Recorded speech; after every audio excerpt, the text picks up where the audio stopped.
Backpacking around the world feels like total freedom, but when you're in a foreign place with different rules, it's very easy for one simple mistake to push you down the wrong road and you can be living a complete nightmare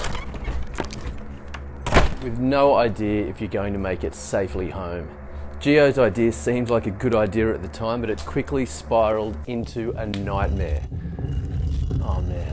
If you haven't watched the condensed version of this story, I'd suggest checking that out too, so hit the link in the description below. But either way, this is Gio reflecting on his nightmare situation while backpacking through India, and it's well worth the journey. All right, get comfortable.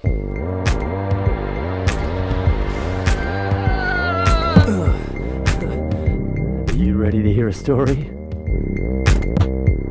So we were like, we were already traveling together for a few months. So we were traveling in, I think we were in, hang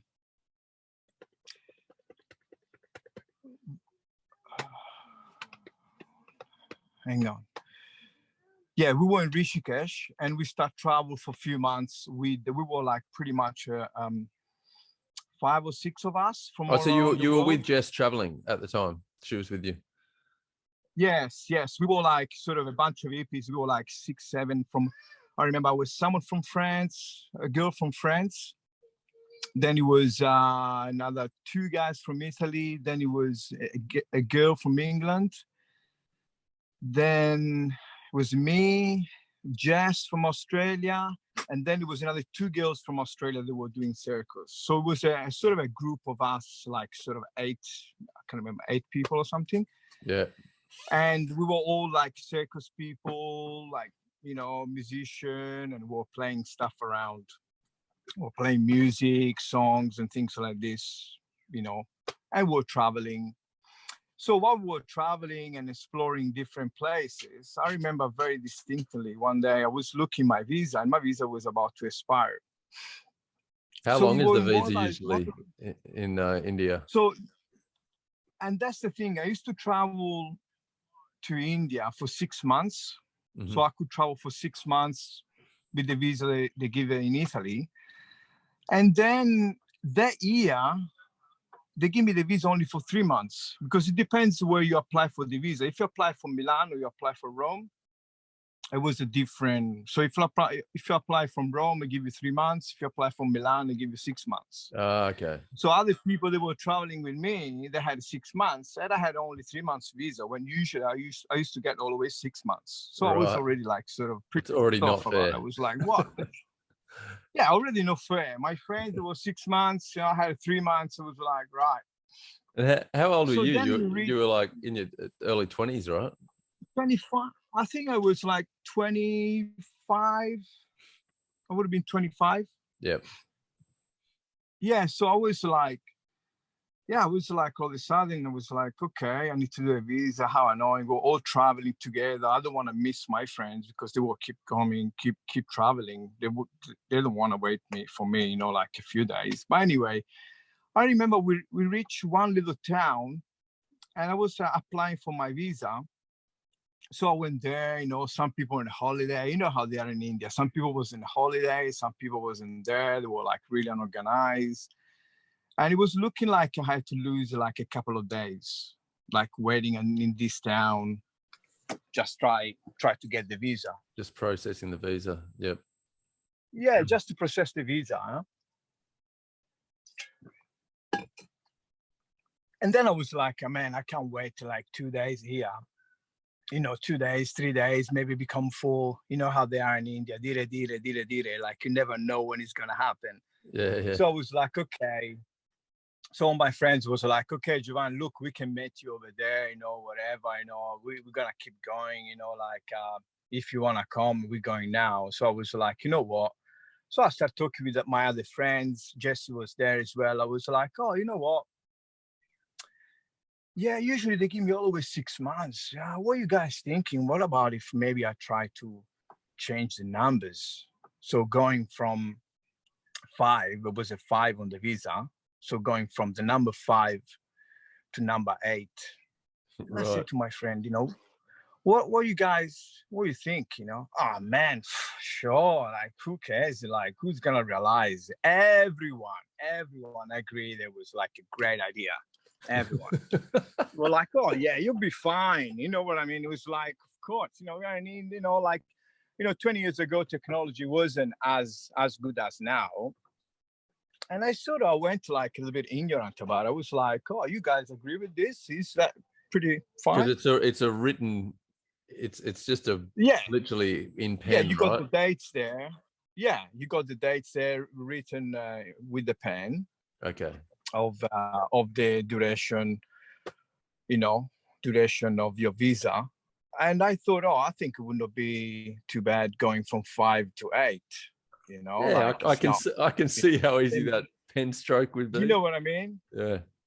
Same pen, same color pen, you know. So everyone agreed, sort of quite spontaneous about it. I was like, yeah, all right, let's do it.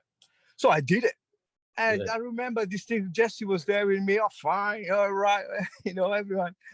So anyway, I did. And then we kept traveling. We went everywhere, we went like all up in the Himalaya and we were playing music. We even end up in some of those first page news. We end up going.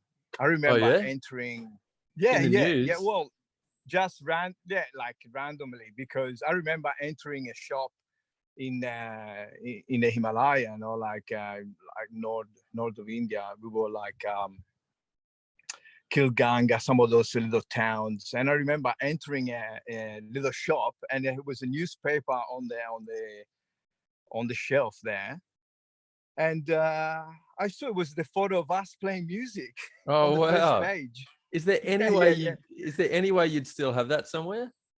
Oh man. Yeah. I think Jesse has. Oh, that would I be think Jesse has. amazing if you still got that. That'd be great. Yeah, I think yeah, has. It's all of us sitting on the circle. I play DJ, all looking skinny and bony, like from different diarrheas and things that we got. We were looking like, you know what I mean? 25-year-old Indian diet Like of beer yeah, I and remember it was like diarrhea. yeah, it was like, and it was written on the thing like, uh travelers singing spiritual songs, blah blah blah,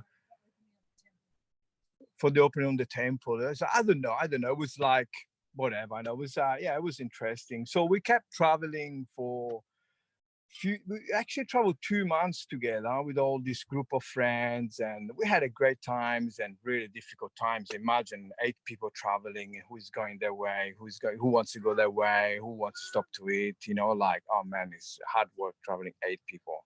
Like Yeah. I remember, whoa, by the end of it, I was like, oh, I can't wait to have my own freedom to just decide what I want to do. You know what I Yeah, mean? right. So it was great, How but many weeks do you think you were specifically with that group? That is a long time. It's like being in two a band. months, 2 months. Oh, two It's two months. Yeah. months, For two 8 people. months, Yeah, two that's months hardcore. traveling, 8 people, like from all around the, like Israeli, like Italian, French, like all who wants to eat there, who wants, it was challenging, but we had a great time.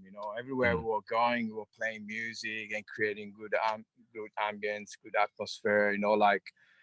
We had 2 girls that were doing circus, so they were really professional. They were doing like crazy stuff, and Doing what? Oh, circus. Oh, right. Okay. circus. Like Yeah, like yeah, yeah. They were gymnastics kind of professional. stuff. Yeah, yeah, yeah, yeah. Gymnastic, flips, all that kind of stuff. Oh, Like wow. fire, sticks, and all that kind of things. Like they Wow, were you would have really, been really. just like a little mini traveling circus then.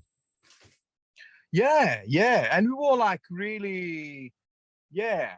It was a good combination. We were like really, really into hippie, singing bhajan. All this mantra, Indian mantra and bhajan. We were like spending hours singing together. Like I was very into that kind of stuff in those days, because I really like that sort of feeling that you have when you're all together, you're singing, and your space is all, you're on the same zone together, Yeah. and you sing a song for 40 minutes. It's amazing. You actually, it's quite powerful. It gives you it puts you in a sort of trance, some sort of trance state, you know. Mm. So yeah, those days we were really, yeah, we ended up going as well into the Kumbh Mela. We went to the Kumbh Mela together with all these guys, this big group of people that we went to the Kumbh Mela festival in Haridwar. What's Kumbh Mela? You know the Kumbh Mela? The Kumbh Mela is basically the biggest gathering, the biggest spiritual gathering in the world is happening in it called the Kumbh Mela, but they're doing basically one every 4 years and one that is happening every 12 years, right? I'm talking about a gathering where it's like 12 million people. Oh wow, right? I must have missed the invite. Like, oh man, I'm not spiritual should enough. have called you. You need to have a soul, mate, Yeah. to get to that one. Oh man. Well, in that festival, it's interesting because we decided to go there, and yeah, in that festival, I distinctly remember we were all together in this massive, you know, imagine 12 million people. It's an enormous amount of people walking towards you. It's like seeing, you know, it's like seeing millions of ants, you know, like when you see all these ants together, it's that the amount of people. Anyway, I remember distinctly walking a bit far away from them, feeling like this journey I want to make a bit mine by myself. I sort of want to almost get lost, you know? And of course I did. It's so easy to get lost, you know, like when you have all these people around, you disconnect for a little bit, you're gone. Right. So, you know, like I actually got lost in this festival and I regret it so badly because I was the only white guy in the 12 million people gathering, sort of, you know, you wouldn't see any tourists there, you know, so I was absolutely sticking out, literally, you know what I mean? Yeah, so right. every Indian were coming to me, want to do a photo, want to do a dance, want to do whatever, man. It was like, whoa. Really, really, really quite overwhelming. You know, I remember, yeah, overwhelming. I remember I tried to literally get out of the festival and go back. I want to go back in Rishikesh, and it's like I would never find myself, and it was too overwhelming. And I walked to the station. I think I walked 8 hours. Holy to shit. find the station. Yeah, I walked 8 hours, and when I got to the station, they said to me, "Man, there's not any train for another 10 days. There's no train. They're all booked. They're all full. You're stuck here, man. Go and enjoy the festival." So, yeah, because after an 8-hour walk. 8 hours, man. Can you believe it? 8 hours. No, here we go. So, yeah, I reached the station. I was like, what the fuck? I can't believe I can't. You know, it's not any way that I can go back home anyway. I was like, fine. And then it was this random guy heard me, and it's like, where you actually want to go? What are you looking for? So actually, I knew where my friends were going. So I thought, I'm going to go back and see my friends again, right? I knew that they were going to a rainbow gathering that was happening into the Kumbh Mela. So inside the Kumbh Mela, it was another hippie gathering. It's such a big festival. Inside, it's got festivals within festivals. Within festival, right? So that kind the inception of the festival world. Yes. And how random is this? This guy said to me, "So where you actually want to go?" I say, "I want to go to the Kumbh Mela." I was trying to explain. I say, "I want to go to the rainbow gathering into the Kumbh Mela," and it was like, I was trying to explain, thinking, of course, you would not have a clue. Not even in Australia, if I say rainbow gathering, they wouldn't know, right? This guy knew where he was. He said, "Oh yeah, I know where it is. I'll take you there." Oh no way! And he had a motorbike. I'm talking. Imagine you're in this massive, 12 million people. He took me in his motorbike. We drove like 40 minutes, 1 hour with the crowd, you know, like that. He actually find the place where my friend were in this rainbow gathering, and I saw all my friends again. And literally, when they saw me, I probably lost 3 kilos. I look like so distressed on my face. I literally, I lost weight just one day. It didn't see me. I lost weight. Anyway, so there was like yeah, so then I saw my friend and we had a great time there. It was very interesting. I met a lot of interesting. I met some Gora Baba there when I was there. You know, have you heard of a Gora Baba? No, that's a The specific Gora guy. Baba, yeah, it's a type of spiritual guru Yeah. that is different from all the other ones because the other one, they're all in black, and they basically, these people, they eat people as well. They eat people. Yeah, Oh, they're a part of the, cannibalistic guru. yeah, they're more on the side of the Kali. They are the side of the you know, Kali and Shiva. So Kali is the dark side of destruction, and Shiva is creator. I don't remember all these details, Wow, but yeah, it was very interesting. I sort that's of had a bit of a intense. chat. Yes, yes, yes, He was yeah. like doing a talk, or you just met him, just bumped into him, and Yeah, I met a few there and had some chat, and I asked a few questions. I remember they said to me that I don't remember now details, but it was interesting to hear that they were saying that it was part of the spiritual journey. Yeah, eating bodies, you know. body like. Um, Are we yeah. talking they kill the people, or they eat them when they're Mm, being killed? yeah, Like I'm as gonna in, be honest. I don't remember now like the details of that yeah, ritual that they're doing. I imagine it's when the thing happened and someone already maybe is happy to yeah, gotcha. maybe you know, something like that. I don't remember details, but it Yeah, was pretty confronting. I remember experience chatting with these guys, and they were absolutely looking like absolutely normal in their face. It didn't look like someone, you know, you think, gee, I can't, you know, it didn't look like a psychic yeah, crazy. It was fully, yeah, yeah. yeah. Yeah, so it was a little window there. So yeah, after the rainbow gathering, basically we decide to finally go back, and that's why I said that's the end of our trip together with all my friends, and we decide to go back a destination where we all started the trip in Rishikesh. And when I got to Rishikesh, that's when I basically say, all right, for me it's time to go, and I want to go and travel a little bit. And that's the time that all my friends actually they go back home. Jesse went away as well, and they all left. All my friends, and I was left with my visa. I was left with my visa, and all my friends were gone. And I remember I was still like quite positive about it, thinking, yeah, it should be all right. But sort of inside, I had a little bastard something inside that was saying to me, "Man, you did the big fuck up there." Anyway, so some sort of you know, it was So sort of all your friends are like something your support network that were backing when you up and like you'll be right, and then suddenly they're all gone, and you're just left yeah, alone looking at your they were visa, all going, gone. "What did I do? I've broken the law. This is not good." Yeah, well, no, I think I didn't reach that yet. I was still sort of deluding myself that it was the right.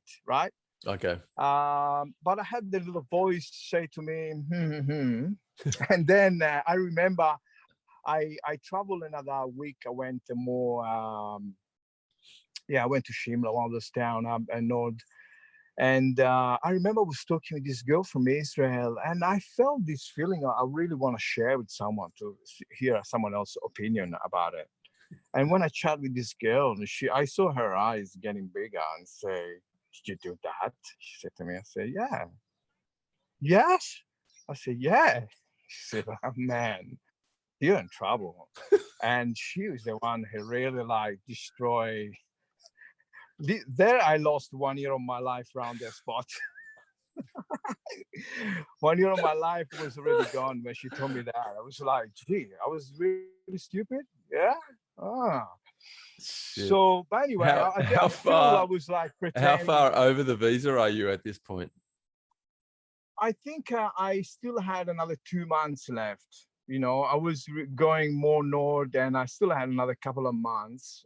But she gave me that sort of whoa. I got that. Oh, so you hadn't passed through over the top of your visa yet, but you just knew that no. by messing with the number, you'd done something bad. Yeah, exactly. Yes. So it was like still 4 months. So I still had 2 months left for my beautiful correcting. And I was like, okay, I'll face it all at the Oh, wait.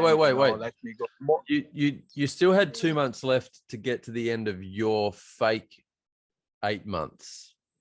Yes. But you were over.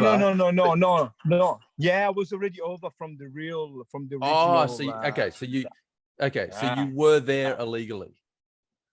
Yes. Okay. Yes. I was already past a month. Oh, because I was thinking it wasn't too stressful. If you still hadn't gone past the original date, then it's not really a problem. Yeah. You can just, okay, but you had already gone. I was already 4 months, right? So I was already 1 month over. You were 1 month past the legal date. Okay, gotcha. Yep. The legal. Yes. And then I saw the girl, and she said to me, all right.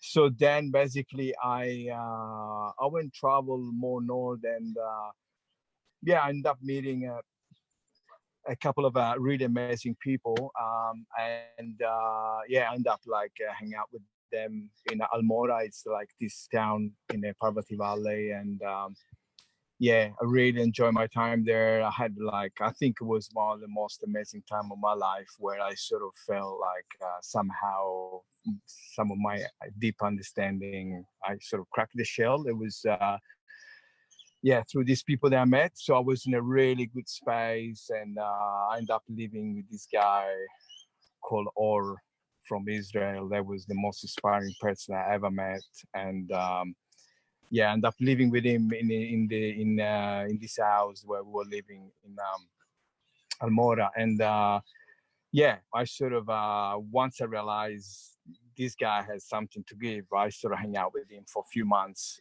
and it was very magic, you know. And so I ended up staying 2 months with this guy and other people that were there, and I had a magic time. So then I remember very clearly the day that I was sort of, it was the time for me, I had to take some decision, because my correct visa was expiring, it was finishing. So I reached the 6 months of my correcting visa. So I thought, okay, now it's that. Yeah. So my friends, they had lots of projects they want to do with me and stuff, you know, like in India. And I said, no, look, you know, I'm going to go and face this thing. So I thought, okay, I will go down in Delhi. And I'll basically, I'll go through I'll just fly over, you know, and everything. I got the ticket and everything. So once I arrive in there, so I say goodbye to my friend. They say, oh, yeah, we're going to see you come back up here. And I start to sort of, start to feeling a bit anxious about it, and thinking, wow, you know, like, I hope everything's going to be all right, you know. But anyway, so got my bus for Delhi, start to do all the trip, you know, got to Delhi. And I met this Japanese guy, you know, on one of those rooftop, you know, or they're relaxing, having a few beers. And I met this Japanese guy, and we had a great connection. You know, you meet someone and straight away you sort of connect. And so we start to have a nice chat, a few drinks, we start talking, and I start to explaining a little bit. You know, I had this weight that would start to become very heavy inside of me, you know, this sort of visa facing. And I was like, all right, you know, this happened to me. And I start to explain the story to this guy, and I see his face, from his face, how it was turning how his face was changing, how I was explaining the story. His face was really getting worried, and how he was getting worried, I was getting more worried myself, because his face, it was getting like, oh my God, really, you did that? I said, I sort of did it. You know, you realize how dumb you are, but at the same time, you think, oh, yeah, I did. Yes, it's me. And then he said to me, "Oh man, it's like you're under real trouble." He said to me, like you're under real trouble here. And that is the time that I thought like, oh, all right. Any suggestion? And he said to me, "Oh, look, I've been living here for a while. I know a few people."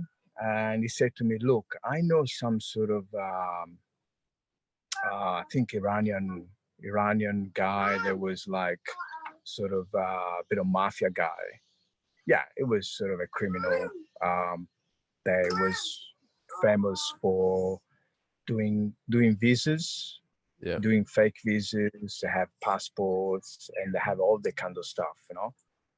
And he said to me, "Look, I know this guy. He's clever. He knows what he's doing." Ah, no, no, no. First, sorry, before that, he said to me, "Oh, look, I'll take you. I know this guy from the hotel in Park Ganges. We went in there in Park Ganges, and there was a guy has the hotel called Ajay Hotel, something like that.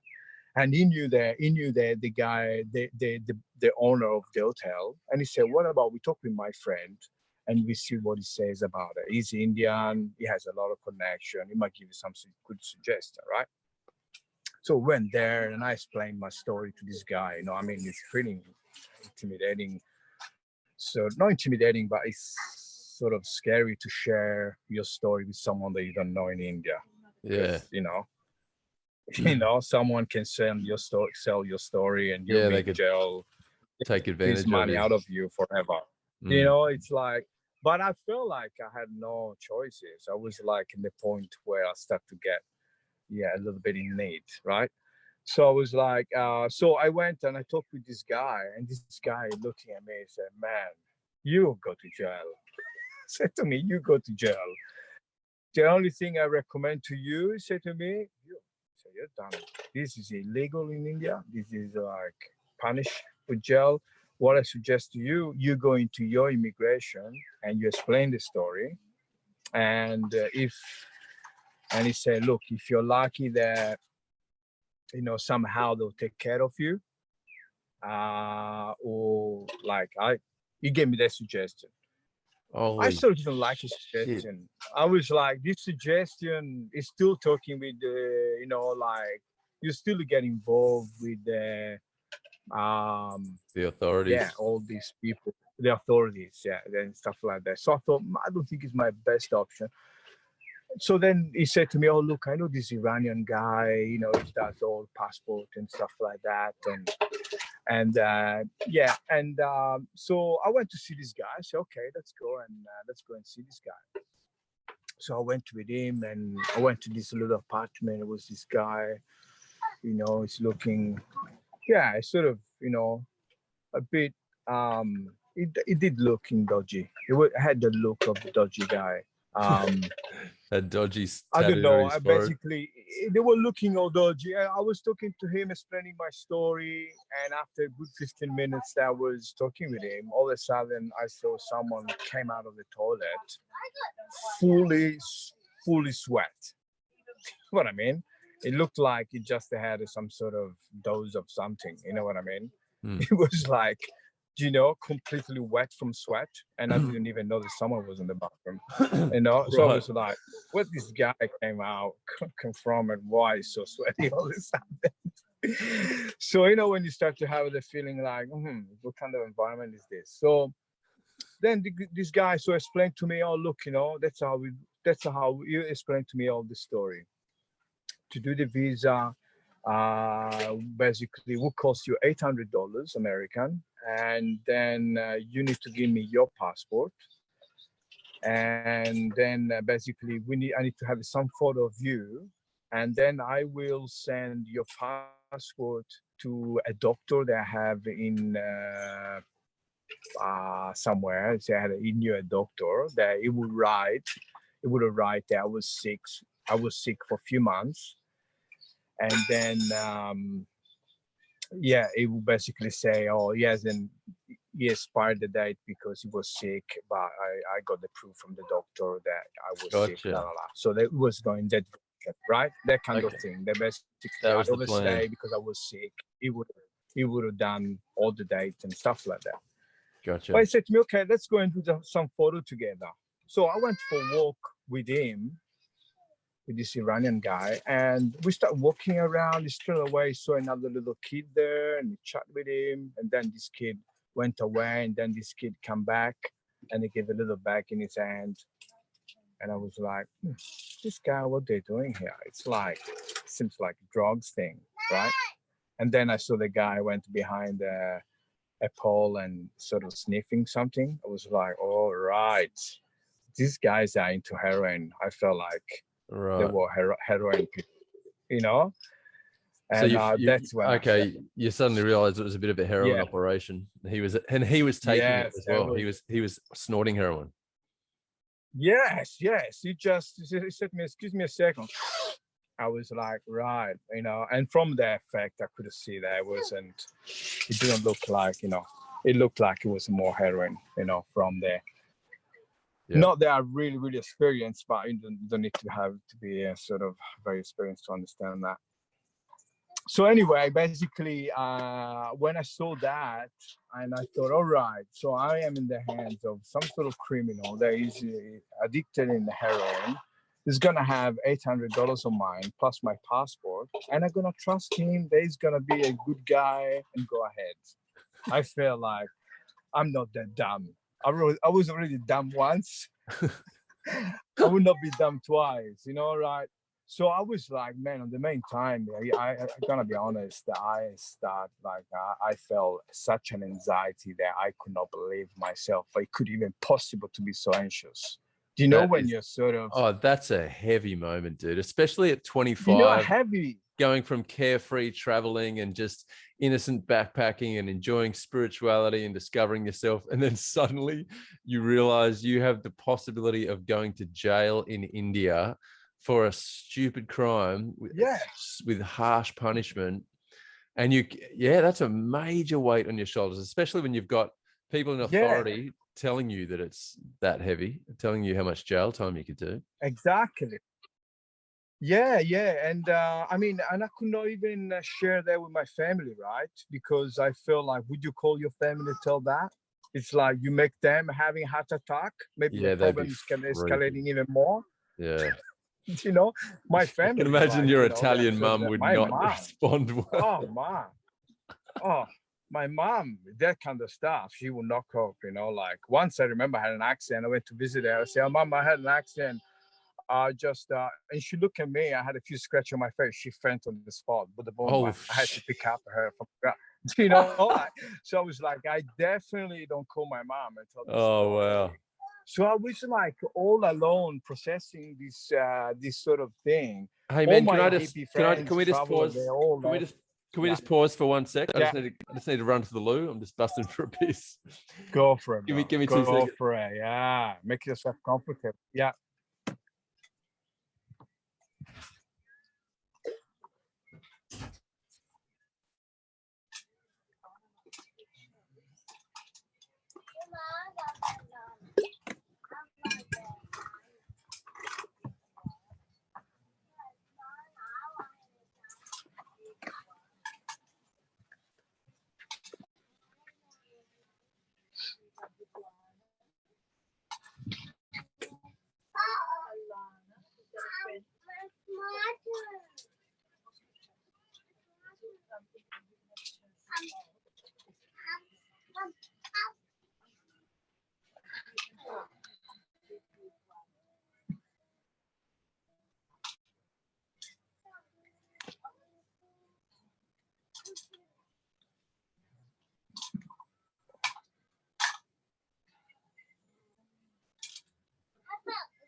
All right. All right, bro. Ready to rock on with the next chapter. I'm loving this story. So good. Yeah, we are sort of in the last chapter. I think we are on the last sort of yeah, Yeah. that's sort of the best bit basically. So I felt like really I gotta be honest, I never felt so anxious in my life. I think at the time it was where I cracked something on me that I understood what anxiety is, the meaning of anxiety. It's like, I was like, when you just, my thought, it was like, I could see jail, I'll go to jail, my life will be transformed and like that, and, like, when you see the movie of your life, boom, boom, Yeah. boom, boom, boom, boom, boom, and, and And the like, ending's not looking good. panic, panic attack and heart beating hard and coming and going, like I remember it was like, yeah, massive panic attack. And yeah, I felt like, yeah, I can't believe it. I sort of this sort of mistake. I pay a high price for this. So basically that night I had a terrible night. I was like, literally, I didn't sleep all night. I was like, yeah, super anxious. And then I decide the morning when I wake, well, not when I wake up, the morning I decide, no, I'm not gonna go with this guy. No, I'm not gonna make my situation even worse. So then I don't even have passport, and then I lost even more money and blah blah blah. Imagine how stressed So you would be if you were yeah, sitting there it's without your passport, without your money, just not knowing and just waiting while a yeah, heroin waiting while a for a heroin dealer criminal while a heroin dealer has all your money and your passport. has all your Holy money and your. shit. And you're there illegally, so you can't even tell anyone. Yeah, because and that's the Oh, thing. Like dude. actually, in India, the passport. I know that the passport in India is worth it already $500 to $800 by itself if you sell it to someone, because Right. they can easily. Yeah, it's a good valuable thing, because they Mm. can use it. They can do jobs on that.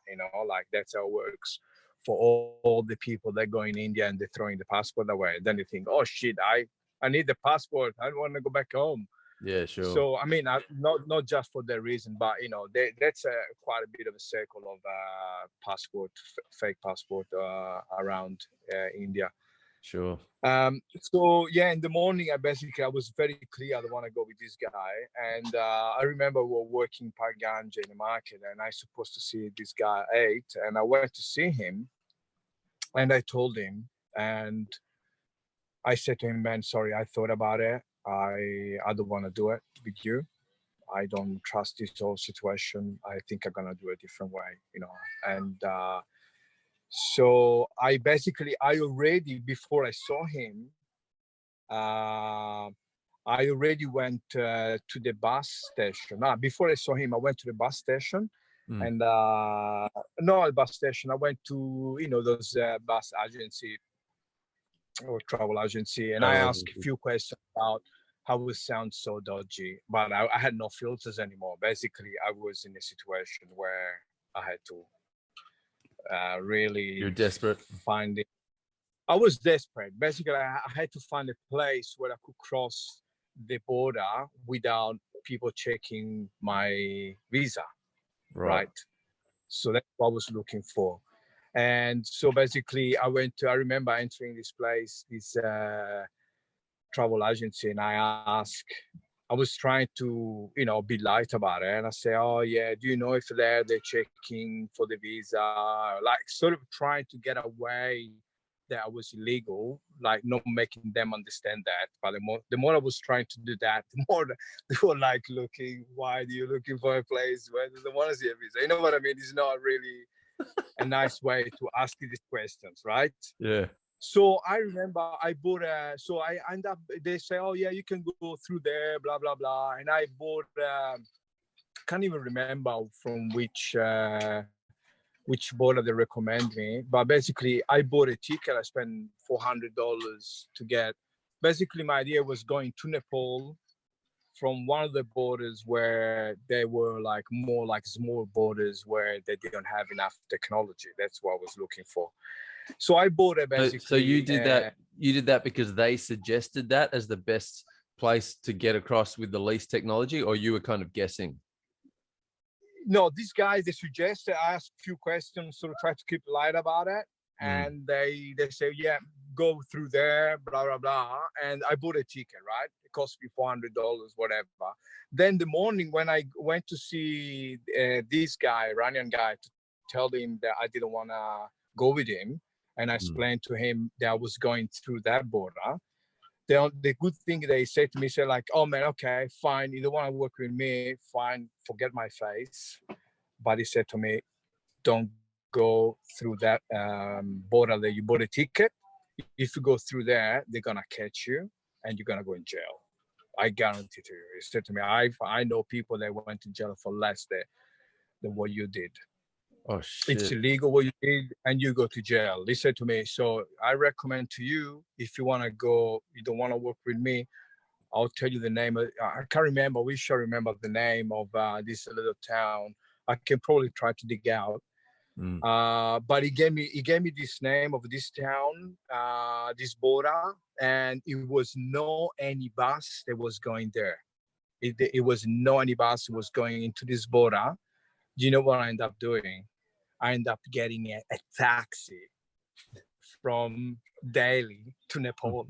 From Delhi to Nepal. I got a taxi. Oh my God. How much did that cost you?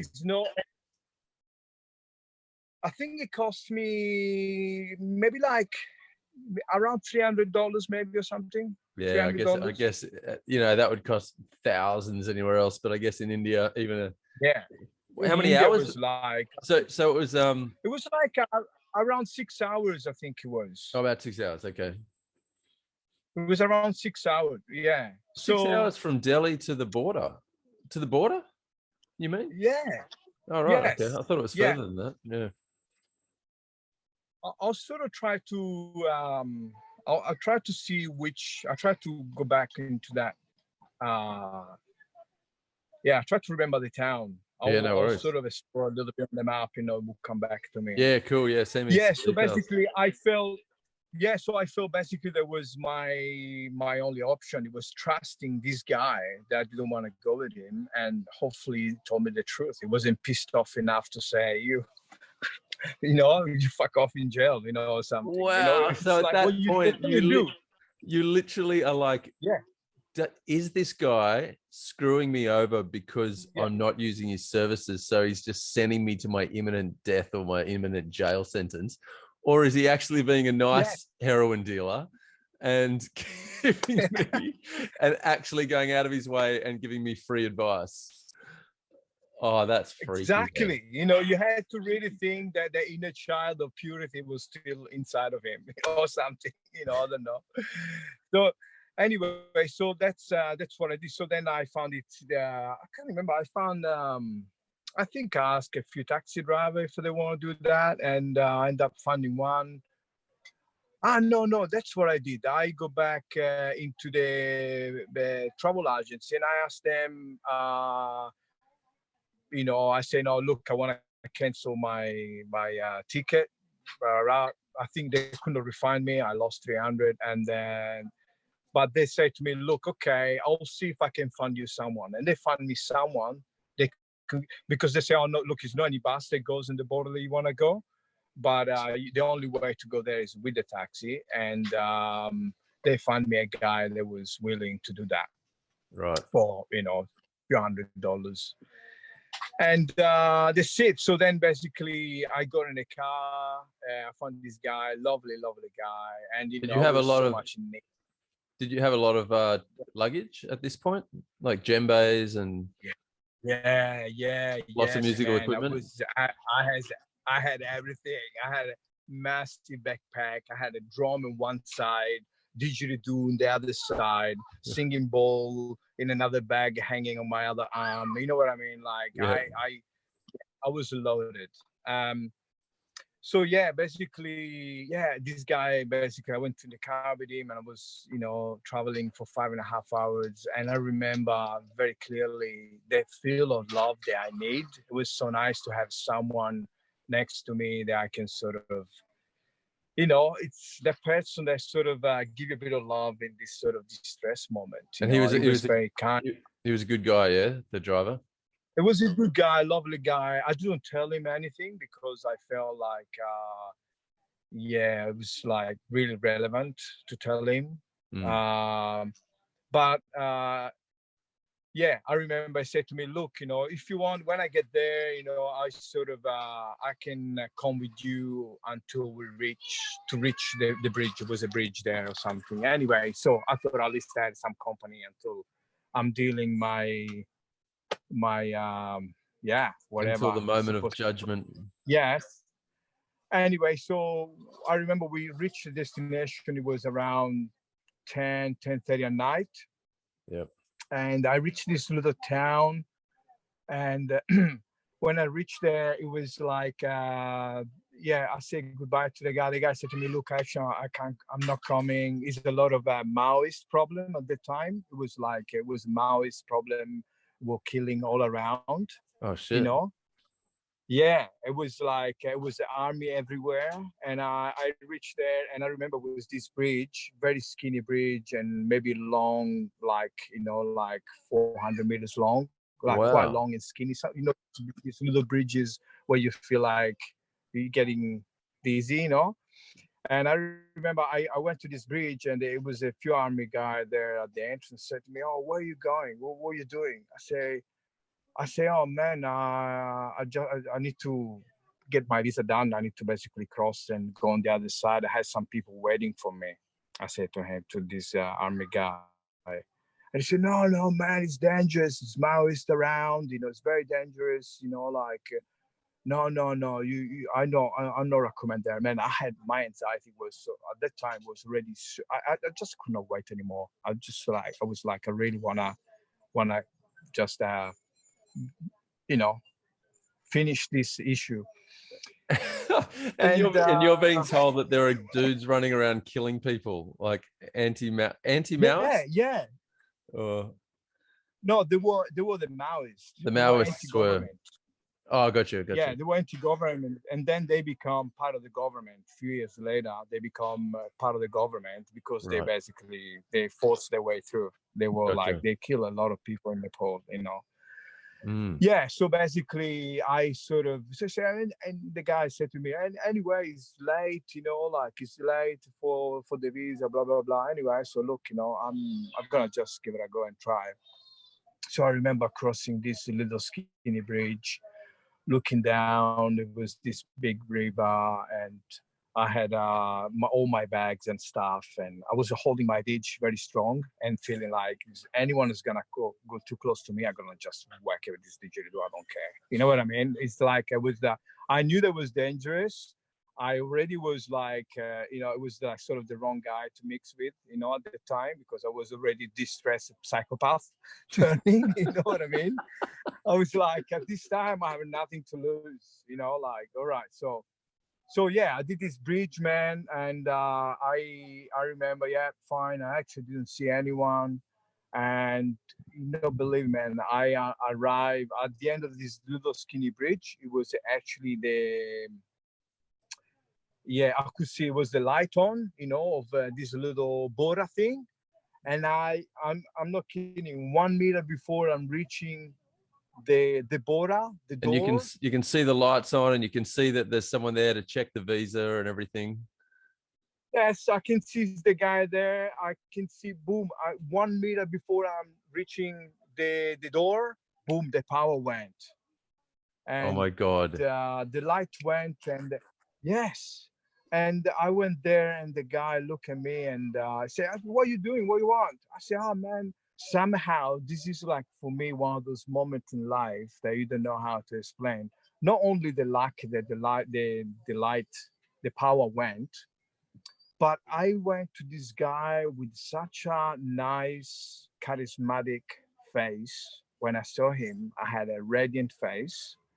And I say, oh man, I really like to pass through. I got some friends waiting on the other side. It's, really important, blah, blah, blah. But I didn't have a face of an anxious guy, stressed out or looking nervous and sweating, stuff like that. I was looking happy, relaxed, friendly. You put that on, like you purposely put that on to help the Of situation. Yeah. course, yeah. Somehow I managed to switch off and just turning into someone that don't have any problem, friend, Mm, my true self of my good, my best state. mm, And so the guy said to me, "Oh man, it's late. We don't even have power, like to check stuff and things."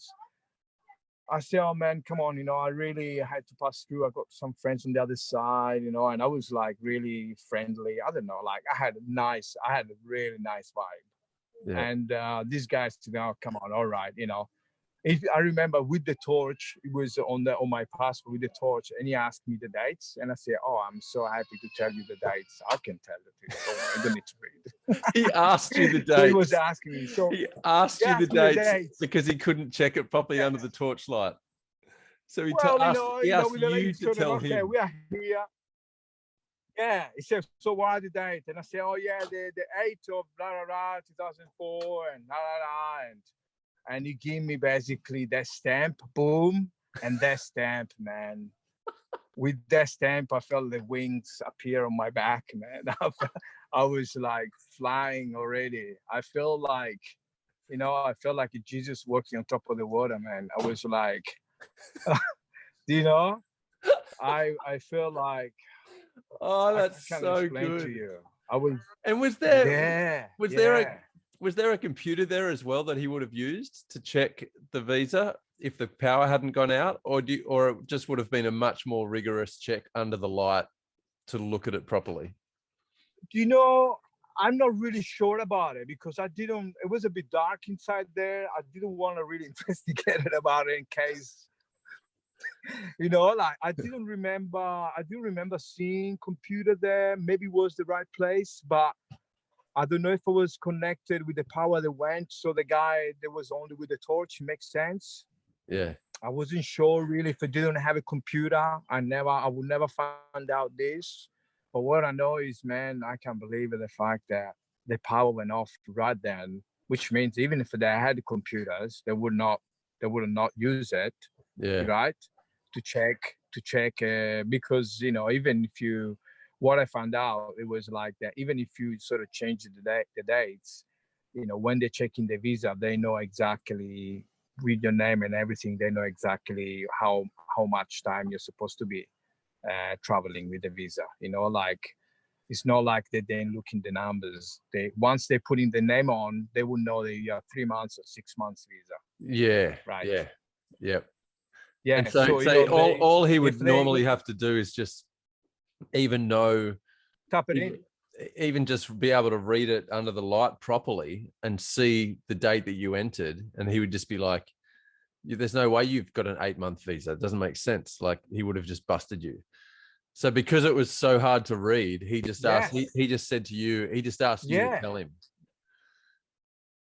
He just trusted yes. you to In tell him. fact, yes. In fact, I remember actually now an episode that happened a few months before that I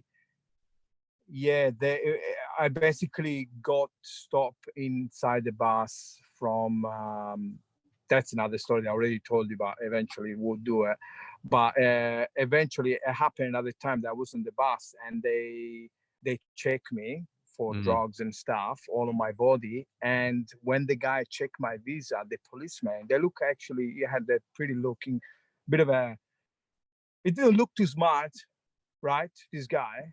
mm. But actually, when he got my visa, I remember he looked and he said to me, "Oh, did you?" I remember he actually said to me, "Did you change something with this visa?" Oh This shit! policeman, a few months before, he asked me. So it was that But I said to obvious. him, "Of course."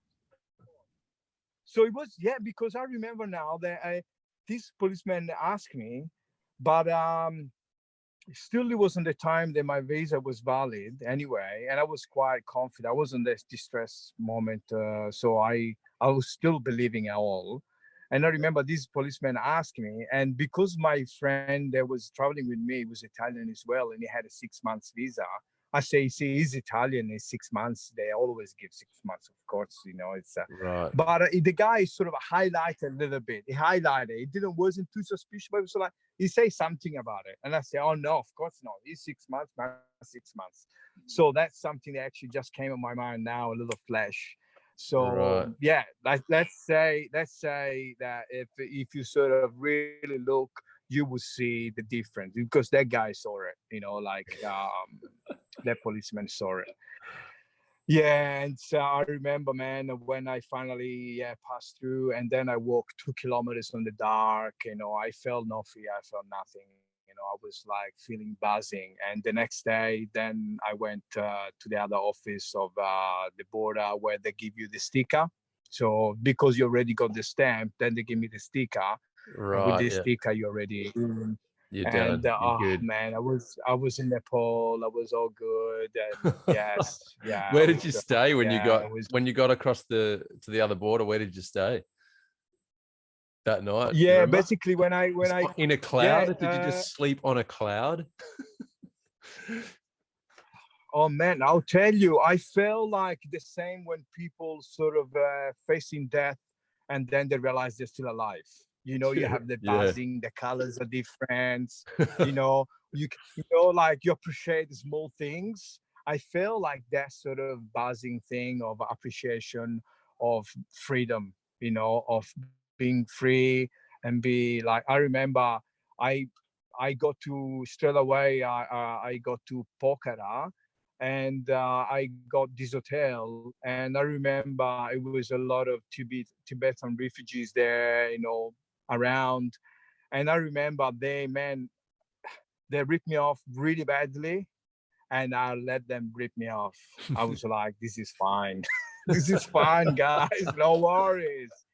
No worries. You know what I mean? When you Yeah. go to the point where you say, I'm gonna pay a bit of my karma. Yeah, you want to rip me off with the necklace? Oh, fine. You know, okay, it's all good. Yeah, yeah. So I was in a really. So then I traveled another 5 months in Nepal, and you know, it was amazing experience. And yeah, and after that is when I came in Australia and I met Jesse, and yeah, and that's where I am now. Oh Yeah. man, that's incredible. So What a moment like that. Those moments in life, yeah, where you were just that kind of anxiety is so hard to deal with when you realize not only like are you in a situation that could really go bad, it probably will go bad, but not only that, like you caused it yourself, where you made a decision, like you just replay it over and over in your head, and you just like the only person I can blame is yeah, myself.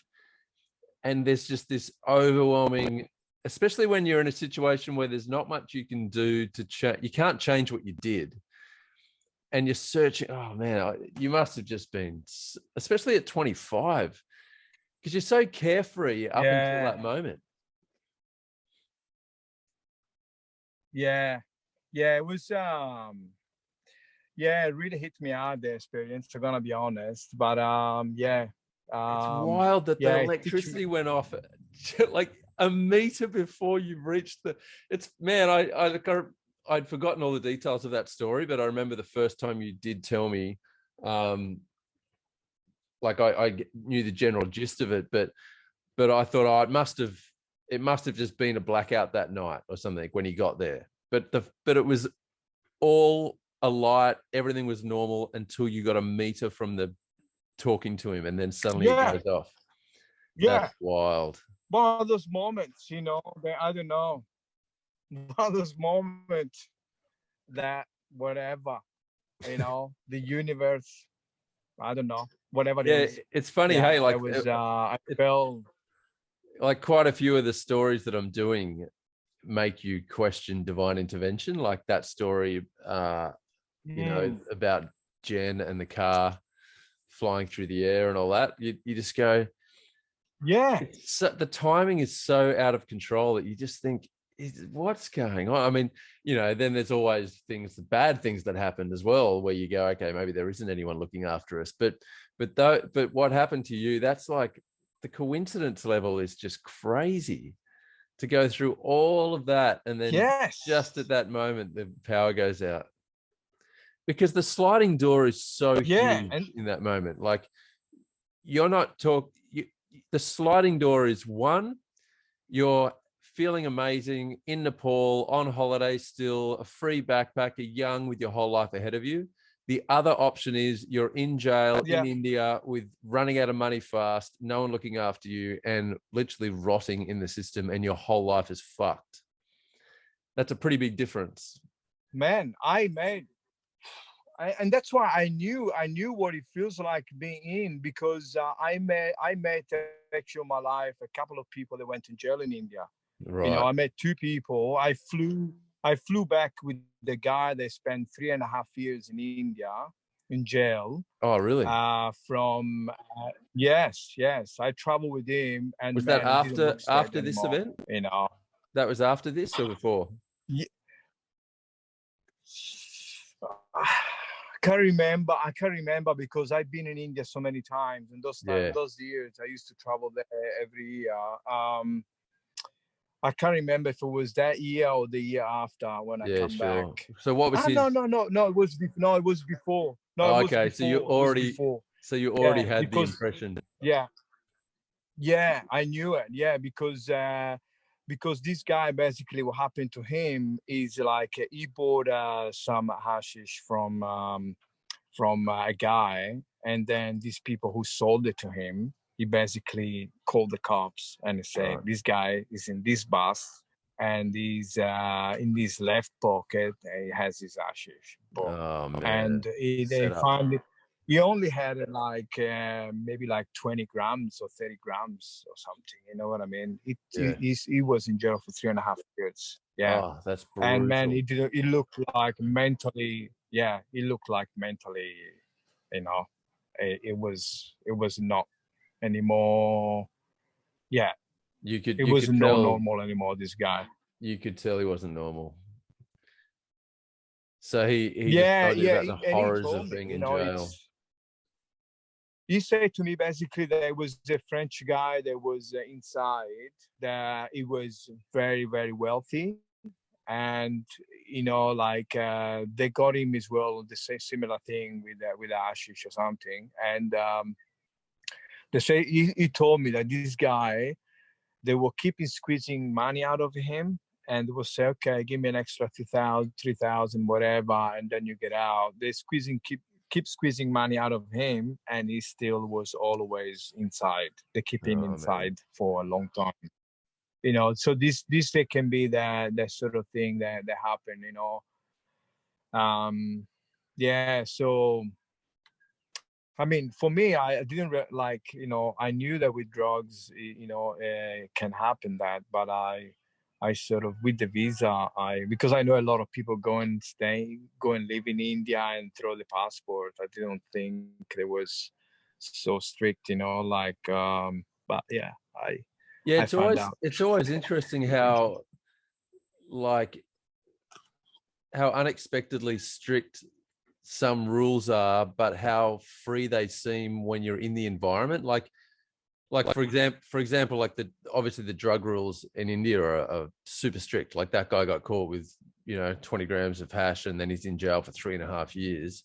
I mean, in Indonesia, you'd be in jail for 20 years for the same amount. But the funny thing is with the difference is with India. I remember when I was traveling there, you know, hearing about all these crazy, how strict they are on drugs and hash. If you're caught like coming in with any hash or whatever. But then you're in places like Rishikesh and these different places in these backpacker areas, and it's everywhere. Everyone's smoking hash, and there's massive blocks of it going around. Like, you literally, like, you know, if you're a traveler smoking a bunch of hash and then you want to get rid, you literally can't give it away. It's like, it just flows freely in that environment. Yeah. But then the irony, that the flip side to that is, if you get busted with it, that's it. The penalties are huge. Oh man, it's crazy. Like when I was in India, I remember in the Parvati Valley, I saw actually ganja plants growing out of the walls of a police station. You know, like that's how wild it is. I remember, like, it's like it grows everywhere. It's like in Parvati Valley, it grows everywhere. You see, you find it. Then it's not all everywhere good. You know, it's just sometimes it's a male or female or with seeds and no seeds, but it's growing everywhere. And when I was in India, once my first time that I went, I actually went to my friend had some friends that were working on the embassy there, and he said to me that at that time when I was there, it was probably like 40 Italians in jail at that time. He said to me, "You have no idea, these people that were working for the government." He said to me, "You have no idea how many people, foreigner tourists, they are in jail in India that you would not think, because everywhere you go, you see people smoking everywhere and relax and stuff." It's wild, hey. But It's you such don't a hear flip about side it. to the perfect, just hippie traveling, free lifestyle concept of being just an easygoing traveler through India or in Bali too. Like in Bali, there's just such a, especially like 10, 15 years ago, there's just such a culture of freedom within the clubs and within like just getting loose and partying and doing whatever you want. But then like on the surface, it all looks just so fun and free. And then on the other side, there's just people rotting in jail for the most minuscule of crimes. Yeah. Yes, it's a crazy contrast, isn't it? Yeah, it's really like that's why people get confused. Like I remember like because this story I heard from this guy, they went to jail. I remember telling a lot of a lot of people that I saw. I was like, "Hey, be careful! Don't just be on top of the bus, have a chill, and and think, like." Because I remember explaining it. I met actually a lot of people that went to jail when I was in India. man, at least 6 or 7. Oh wow, that guy's story must have just been rolling around in your head when you were thinking about that you would end up in jail. Like that's just the stress must have been incredible. For me, I gotta be honest, it's nothing worse I can imagine. Like I mean, I think it's one of the worst thing. I think in jail, being jail. I think being it's in the jail worst. in India. Like, have you read that book In Shantaram? India. Yes. Yeah. I read it. I love it. Just what I mean, incredible book. But his description of being in jail, where like he passes the time by squashing the lice that's all through the seams of his old rags, the old rags that are left on his body that once were clothes. He just spends his time squashing the lice that's all through the seams of those rags. That's what he does all day, because that's all he can do, and there's always lice there. That's just freaky, man. Yes. Such a low. And it's, I mean, and you name it, you name it, like he's like looking like a fresh, nice 25 years old. No, not nice to be there. Yeah, man. You're nice, Italian, long hair. I like it. Because you're only 27 now, right? Look at the difference.